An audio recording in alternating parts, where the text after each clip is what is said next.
और आइए अब बात करते हैं रूपेश हत्याकांड की। पटना में इंडिगो के मैनेजर रूपेश कुमार सिंह की हत्या को 1 सप्ताह गुजर चुका है, लेकिन गुत्थी अब तक नहीं सुलझी है। मामले की जांच के लिए गठित 60 सदस्यीय एसआईटी अब भी खाली हाथ है और शूटर की तलाश में एसआईटी हर खबर, हर पहलू को खंगाल रही है, लेकिन अब तक हत्या की असली वजह तक पता नहीं चल पाई है।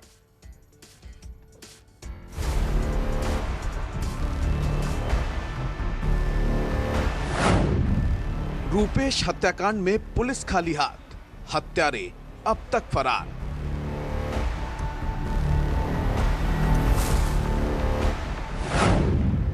शहर शहर डाली जा रही है दबिश, हर एंगल को खंगाल रही है पुलिस।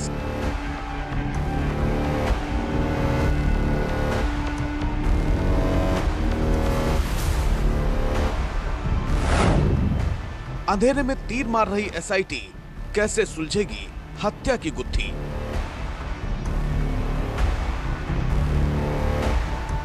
बिहार के चर्चित रूपेश हत्याकांड को 1 सप्ताह बीत चुका है, लेकिन गुत्थी अब तक अनसुलझी है। इंडिगो मैनेजर की हत्या की कड़ियां जोड़ने के लिए एसआईटी जमीन आसमान एक कर रही है, लेकिन अब तक कोई खास कामयाबी नहीं मिल सकी है। एसआईटी और एसटीएफ की जांच हत्या के कारणों में उलझ कर रह गई है।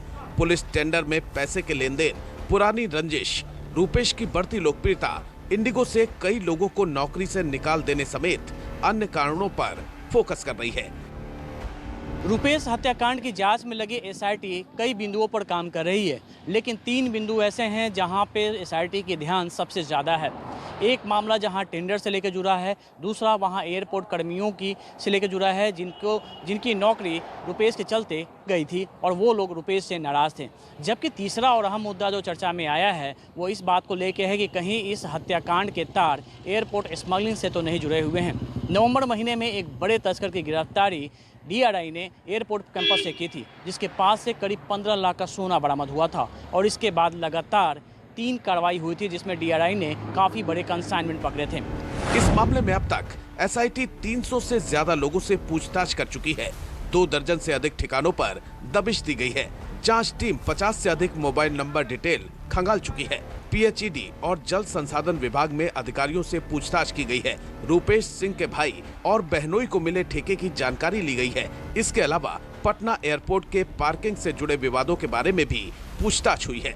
250 से ज्यादा शूटरों की तस्वीरों का मिलान सीसीटीवी फुटेज से किया गया है। सूत्रों के अनुसार जिस शूटर की पहचान हुई है उसका लिंक कोलकाता का मिला है। जांच के लिए एसआईटी की एक टीम कोलकाता भी भेजी गई है। बात आई कि एयरपोर्ट की पार्किंग को लेकर कोई बात था, फिर उनके जो भाई और बहनोई की जो बात आई कि ठेकेदारी की बात है, ठेकेदारी की वजह है। इसके अलावा वहाँ पर जो इंटरनल इंडिगो में भी या पहले भी जहाँ जो काम करते थे कुछ लोगों को उन्होंने निकाला था, उन लोगों को भी उन्होंने नोटिस देकर बुलवाया है, उससे भी पूछताछ की गई है।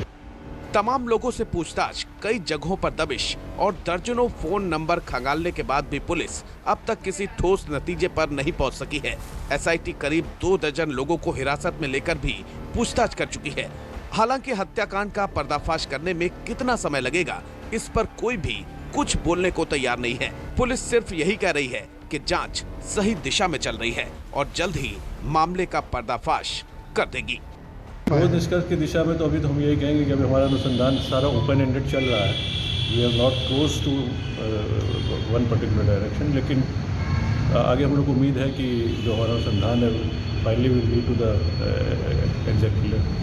रूपेश की हत्या 12 जनवरी की शाम को शास्त्री नगर इलाके में स्थित उनके ही अपार्टमेंट कुसुम विलास के गेट पर कर दी गई थी। बाइक पर सवार 2 लोगों में से एक ने कार में सवार रूपेश पर गोलियों की बौछार कर दी थी। इस हाई प्रोफाइल केस की जांच के लिए एसआईटी की 40 टीमें बनाई गई हैं। जांच टीम में 8 आईपीएस समेत एसटीएफ और सीआईडी के अधिकारियों को भी शामिल किया गया है। जांच में इतनी भारी भरकम टीम लगी होने के बाद भी पुलिस वहीं खड़ी है जहां हत्या के बाद थी। अब तक ना तो शूटर की पहचान हो सकी है, न ही हत्या के कारणों की। गुप्त हत्याकांड को 7 दिन बीत चुके हैं, लेकिन अब तक इस मामले में एसआईटी को कोई ठोस सुराग हाथ नहीं लगे हैं। एसआईटी की 40 टीमें अलग अलग काम पे लगी हुई हैं, लेकिन करीब 300 लोगों से हुई पूछताछ और करीब 50 से ज़्यादा सीसीटीवी फुटेज को खंगालने के बाद भी अभी तक हत्यारों का सुराग नहीं मिल पाया है। हालांकि कुछ संदिग्धों की तस्वीरें मिली हैं, जिनके आधार पर शूटर के पहचाने जाने का दावा तो किया जा रहा है, लेकिन अब तक इस मामले में किसी की गिरफ्तारी नहीं हुई है। कैमरामैन सनी के साथ अमिताभ ओझा, पटना न्यूज़ 24। और अमिताभ ओझा लाइव हमारे साथ जुड़ गए हैं। अमिताभ, ये जांच कहां तक पहुंची है?